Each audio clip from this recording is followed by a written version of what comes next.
যখন সেকেন্ড বিয়ে করি তখন সবার সামনে ভরা মজলিসে কিন্তু এটা বলতে হয়েছে আমার যে আমার আগের স্বামী নাম, তারপরে কিন্তু আমার সেকেন্ড স্বামীর নাম লিখতে হয়েছে। সো এটা কিন্তু কখনোই আমি রিমুভ করতে পারবো না আমার লাইফ থেকে।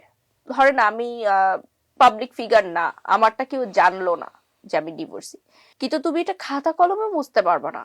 তো পরবর্তীতে যখন এইজেল হয়েছে তখন আমার অনেক চেঞ্জ আসছে আমার মধ্যে, এবং আমার মনে হয় কি এটা একটা মানে আল্লাহর সৃষ্টি যে ওকে নিয়ে আসছে আমার এই মাইন্ডটাকে চেঞ্জ করার জন্য। এবং ও হওয়ার পর আমি অনেক চেঞ্জ হয়েছি আপু, অনেক ম্যাচিউর হয়েছে, বলে না যে মারা অনেক ম্যাচিউর হয়ে যায়।